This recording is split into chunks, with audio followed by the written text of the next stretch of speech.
Accountancy आपका एक ऐसा सब्जेक्ट है जो प्रैक्टिकल भी है, थ्योरेटिकल भी है, न्यूमेरिकल क्वेश्चंस भी है इसमें, और आपके लिए बहुत ज्यादा चैलेंजिंग भी है। तो आज के इस वीडियो में मैं आपको बताने वाला हूं कि CUET 2027 में अगर आपको अकाउंटेंसी एग्जाम देना है तो उसके लिए मोस्ट इंपॉर्टेंट टॉपिक्स क्या है। यहां पर most important topics as well as मैं आपको मोस्ट इंपॉर्टेंट चैप्टर्स बताऊंगा, और आपको मैं ये भी बताऊंगा कि आप कैसे एक अच्छा स्कोर ला सकते हैं अपने अकाउंटेंसी एग्जाम में। अकाउंटेंसी का जो एग्जाम है वो बहुत ज्यादा रेलेवेंट है अगर आपको दिल्ली यूनिवर्सिटी में एडमिशन लेना है बीकॉम ऑनर्स में। तो बच्चों यहां पर और सारी यूनिवर्सिटीज भी होती है जो अकाउंटेंसी को मैंडेटरी करती है उनके कोर्सेज के लिए। तो इस वीडियो में मैं आपके साथ वो सारी चीजें डिस्कस करने वाला हूं जो अकाउंटेंसी का पेपर आपका इजी बनाएगी। ठीक है जी, तो शुरू करते हैं इस वीडियो को, और ध्यान से सुनिएगा, आखिर तक वीडियो जरूर देखना क्योंकि आपको बहुत इंपॉर्टेंट इंफॉर्मेशन मिलने वाली है। ठीक है जी, चलिए तो हमारे पास क्या है अकाउंटेंसी की। अगर मैं आपके साथ बात करूं तो यहां पर अकाउंटेंसी में आपके पास 4 पार्ट्स आते हैं। पहला पार्ट है आपका पार्टनरशिप,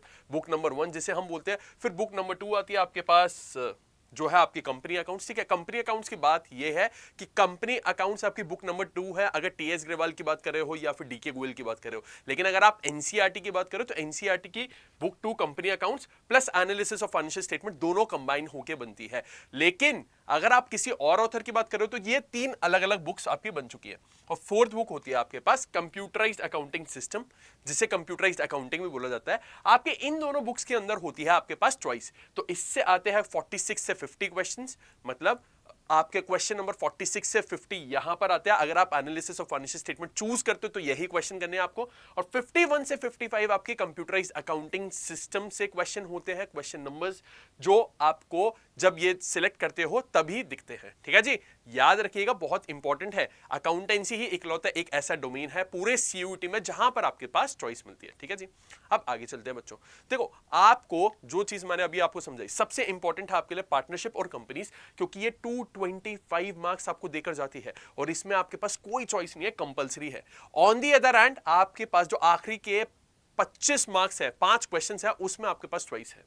तो एनालिसिस ऑफ फाइनेंशियल स्टेटमेंट्स या कंप्यूटराइज्ड अकाउंटिंग में आपके पास चॉइस है। ठीक है, अब सिलेबस की अगर मैं बात करूं तो सिलेबस तो आपको पता ही है। यहां पर मैं आपके साथ डिस्कस करने वाला हूं मोस्ट इंपॉर्टेंट टॉपिक्स। तो शुरू करते हैं सिलेबस के हिसाब से आपके मोस्ट इंपॉर्टेंट टॉपिक्स कौन से होंगे। मैं पार्टनरशिप की बात करूं तो देखिएगा पार्टनरशिप का फंडामेंटल ऑफ अकाउंटिंग से क्या क्या इंपॉर्टेंट है। यहां पर बहुत सारे टॉपिक्स आपके इंपॉर्टेंट है। सबसे इंपॉर्टेंट मैं बोलूंगा फीचर्स ऑफ पार्टनरशिप डीड है, क्योंकि ये क्वेश्चंस लगाते ही लगाते। उसके बाद interest on capital, interest on drawings, guarantee of profit से भी कई बार क्वेश्चन देखने को मिल जाता है, और पास्ट एडजस्टमेंट से भी। तो मोटा मोटा ये पूरा चैप्टर ही आपके लिए बहुत ज्यादा इंपॉर्टेंट है, क्योंकि ये आपको कम से कम 3 से 4 क्वेश्चन देके जाएगा। 3 से 4 क्वेश्चन का मतलब 15 से 20 मार्क्स आपके यहां पर इसी चैप्टर से आ रहे हैं। तो ये चैप्टर आपको करना जरूरी है, टॉपिक्स आपके सामने है। ठीक है जी, उसके बाद देखते हैं फिर हमारे पास गुडविल चैप्टर की बात करें तो गुडविल का मीनिंग और नेचर, और यहां पर गुडविल के वैल्यू निकालने के 2 मेथड्स आपके पास होते हैं। एक होता है एवरेज प्रॉफिट,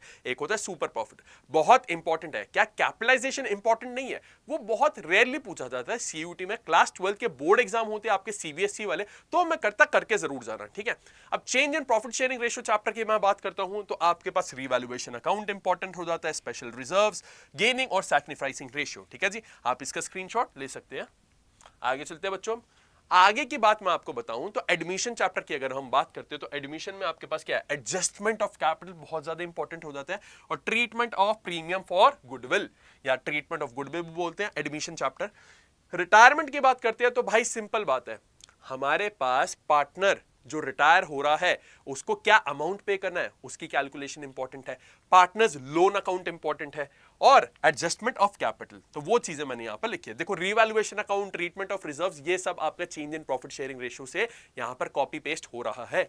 ये बात वो यहां पर लिखी है। ओके जी, आगे देखिएगा डेथ ऑफ अ पार्टनर में एग्जीक्यूटर्स अकाउंट और कैपिटल एडजस्टमेंट्स। अच्छा, रिटायरमेंट और डेथ की बात यह है कि दोनों सेम एक तरह से चैप्टर्स हैं आपके। रिटायरमेंट में पार्टनर रिटायर हो रहा है, डेथ में पार्टनर टपक रहा है, तो वो दोनों आपको देखने जरूरी है। अब मैं बात करूं डिसोल्यूशन की तो यहां पर रियलाइजेशन अकाउंट और उससे रिलेटेड जर्नल एंट्रीज आपको देखनी है।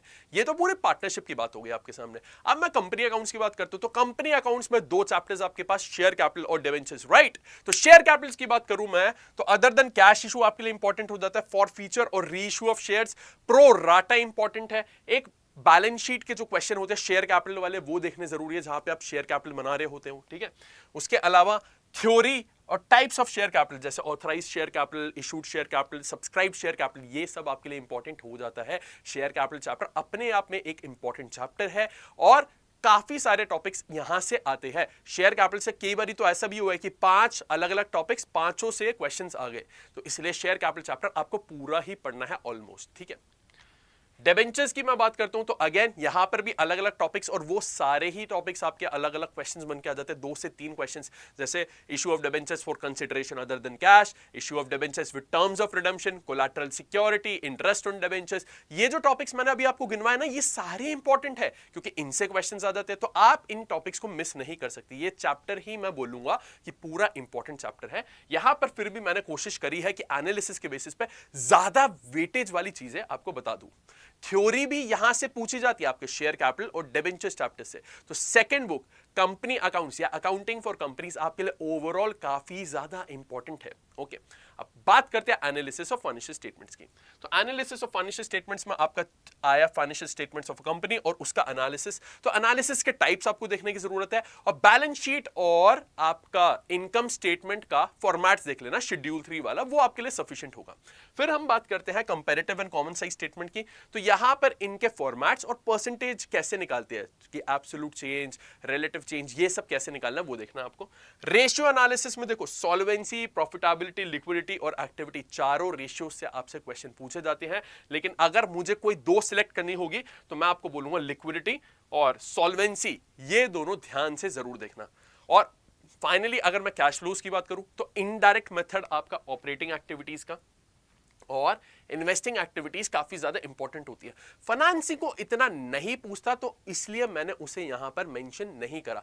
क्या देखना नहीं है? अभी आप अगर प्रिपरेशन शुरू कर रहे हो, अभी हमारी जून चल रही है, तो अभी हमारे पास बहुत टाइम है, तो जरूर फाइनेंसिंग भी देख लेना। लेकिन अगर आप एंड के टाइम पर देख रहे हो, बिल्कुल सीयूटी के एग्जाम से जस्ट पहले, तो आप एक काम कर सकते हो, फाइनेंसिंग को छोड़ के जा सकते हो, ठीक है जी। आता है क्वेश्चंस, लेकिन इतना इंपॉर्टेंट नहीं है जितना आपका ऑपरेटिंग का इनडायरेक्ट मेथड और इन्वेस्टिंग आपके लिए इंपॉर्टेंट है, ओके।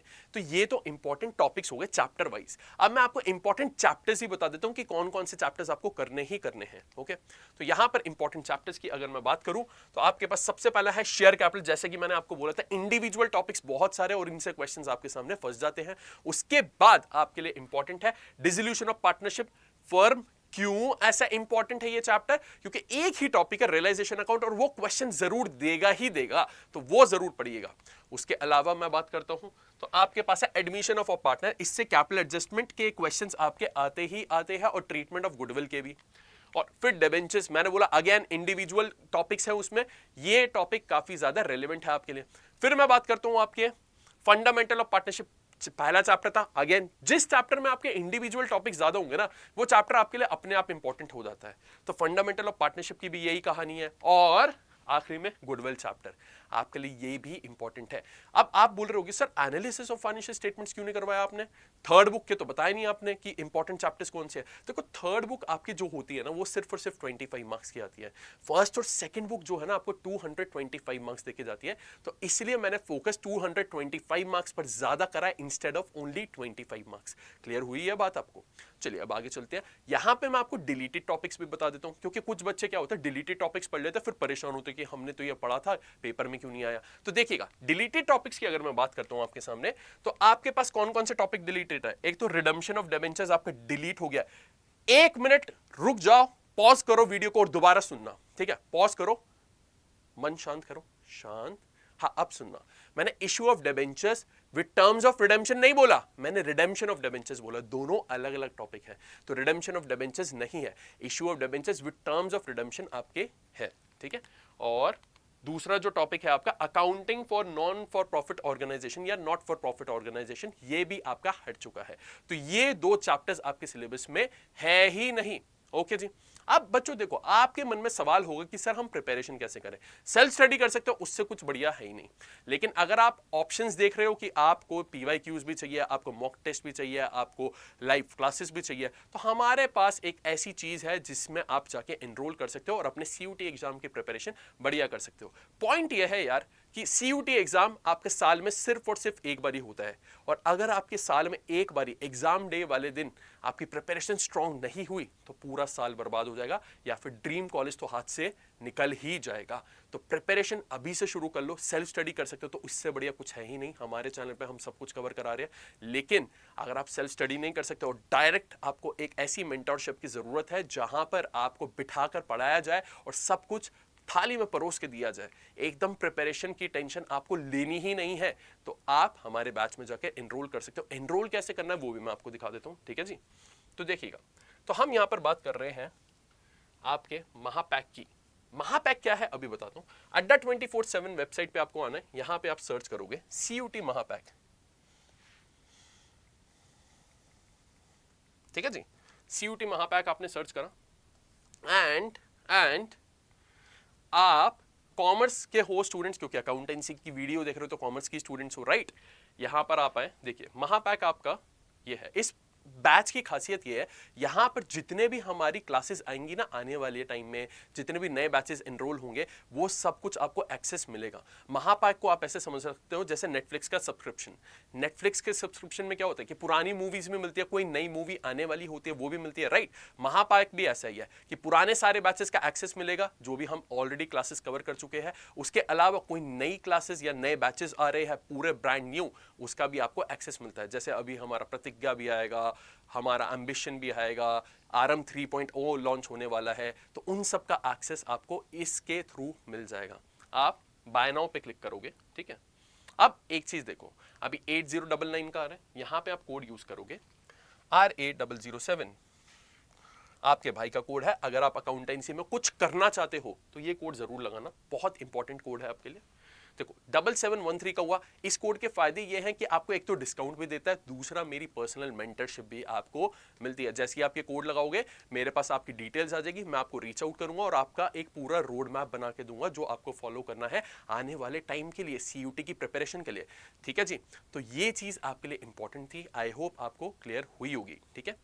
अब देखो, तो इस वीडियो में मैंने आपके साथ क्या क्या कवर करा, आपके साथ मैंने सारी चीजें कवर करी, इंपॉर्टेंट टॉपिक्स से लेकर डिलीटेड टॉपिक्स और साथ में इंपॉर्टेंट चैप्टर्स भी। अगर आपको कोई भी डाउट आता है तो आप मुझे रीच आउट कर सकते हो, डिस्क्रिप्शन में एक फॉर्म होगा उसे आप फिल कर सकते हो, ठीक है जी। और आज के इस वीडियो को अब हम यहीं पे समाप्त करते हैं। थैंक यू सो मच बच्चों मेरे साथ जुड़ने के लिए। अगर आपको कोई भी डाउट आता है तो प्लीज या तो फॉर्म में फिल कर देना या फिर कमेंट सेक्शन में मुझे बता देना और मैं आपको रीच आउट कर लूंगा, ठीक है जी। थैंक यू सो मच बच्चों, बाय बाय, टेक केयर।